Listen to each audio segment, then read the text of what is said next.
ভালো হোক ভালো হোক। ভালো তো হইতেই চাই, টাকা দিব কেউ? দিন শেষে চুক্তি দেওয়া মাগিরাও টিকটকে এসে বলে ভালো তো হইতে চাই, টাকা দিব কেউ? একটা কথা কি জানেন ভাই, কন্ডম আর মেডিসিন না থাকলে না এইসব খানকি মাগিরা প্রতিদিন প্রেগনেন্ট হতো।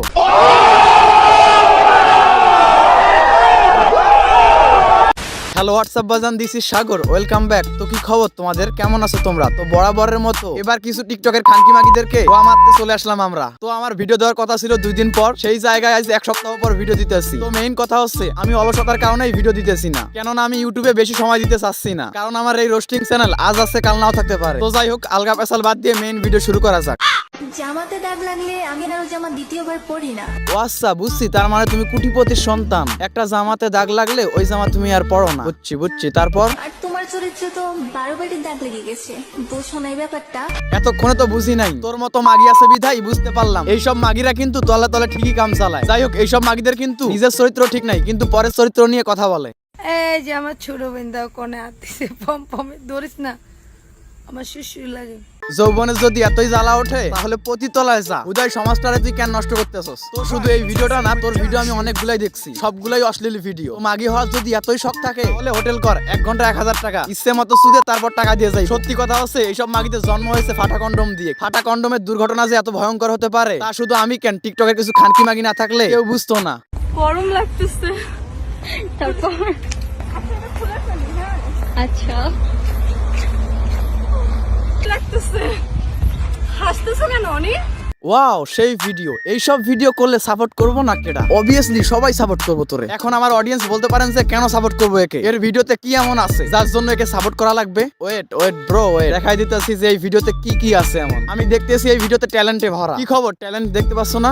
এই দেখো ট্যালেন্ট, এটা একটা ট্যালেন্ট, এটা একটা ট্যালেন্ট, এটা একটা ট্যালেন্ট। তাহলে এই মাগির এতগুলো ট্যালেন্ট থাকা সত্ত্বেও যদি সাপোর্ট না পায় তাহলে হইলো কিছু? তুমি যদি ছেলে হয়ে টিকটক করতে আসো এবং ভাইরাল হতে চাও তাহলে ট্যালেন্ট ছাড়া বিকল্প কোনো উপায় নাই। আর যদি তুমি মেয়ে হও, ট্যালেন্টে তো তোমার ভরপুর। ওইসব ট্যালেন্ট তুমি দেখাইতে পারলে টিকটকে সাপোর্ট পাবে। হ্যালো এভরিওয়ান, কেমন আছেন আপনারা? আশা করি সবাই খুব বেশি ভালো আছেন। তো আবারও বরাবরের মতো আজকে চলে আসলাম লাইভে। সবকিছুই তো ঠিক ছিল, ওন্নাটা কেন সরাইলি তুই? কি খবর ব্রাদার, বুঝছো নাই ওন্নাটা কেন সরাইছি? না বুঝলে সমস্যা নাই, আমি আসি তো, প্যারা নাই, আমি বুঝাই দিতাছি। এই মাগি ভালো করেই জানে যে আমি এইভাবে লাইভে আসলে আমারে চুদবো না। মাগি তো বুঝছে আমারে যদি না চোদে তাহলে তো আমার ইনকাম হবে না, আমারে মানুষ সাপোর্ট করবো না। তাই জন্য আর কি ওন্নাটা সরাই দিছি, তোমাদেরও যেন সুবিধা হয়, ওরও যেন সুবিধা হয়। বুঝেন নাই, মানবতার ফেরিওয়ালা।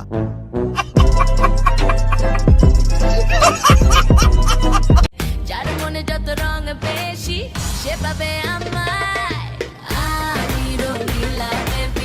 অশ্লীলতার যুগে এইভাবে ভিডিও না করলে কি মানুষ সাপোর্ট করে? আর তার সাথে দুইটা না দেখালে গ্রামের চাচাতো ভাইয়েরা কি করে সাপোর্ট করে? সাপোর্ট তো মনে হয় তারপরও আসতেছে না, এখন তো মনে হয় সবকিছু খুলে ফেলাইতে হবে। আমি জানি না বাংলাদেশের মানুষ কেন এত ভোদাই হয়। এইসব মাগিদেরকে দেখে কি তাদের খুব মজা লাগে, লাইক করতে ইচ্ছে করে, ভিডিওতে ফলো করতে ইচ্ছে করে তাদেরকে? অবভিয়াসলি এইসব মাগিদেরকে কিন্তু চুদবো না বাংলাদেশের পাবলিক। এই যে দুধ বার করে দেখায়, শর্ট কাপড় পরে দেখি বাংলাদেশের কিছু ভোদাই সোদা পাবলিক চোদে।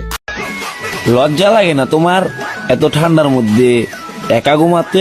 মা বোন তো কম বেশি সবার বাসায় আছে, কিন্তু এইরকম খানকি মাগি কয়জনকার বাসায় আছে? এর কি একটুও চিন্তা হয় না যে ভবিষ্যতে আমার বাচ্চারা এগুলা দেখবে, আমার ভিডিও দেখে তারা কি শিখবে, আমাকে কি বলবে তারা? তখন তো এই ছেলে মেয়ে দেখে বলবে মা তুমি এত খানকি ছিলা। মেইন কথা হচ্ছে মাগিদের কি আর ওইসব নিয়ে কোনো চিন্তা আছে? ভবিষ্যতে কি হয় হবে? শীতকালটা যে এত অলস। অবাক হইতাছেন নাকি? অবাক হওয়ার কিছু নাই, এর আগেও মানুষ গরু ছাগল বকরি দিয়েও ভাইরাল হয়েছে, আর এটা কোনো ব্যাপার না। যাই হোক, এই ছিল আজকের ভিডিওটি ভালো লাগলে অবশ্যই একটা লাইক করে দাও আর কমেন্ট করে জানিয়ে দাও কেমন লাগলো। তো দেখা হবে নেক্সট কোনো ভিডিওতে, ততক্ষণ ভালো থাকবেন, টেক কেয়ার।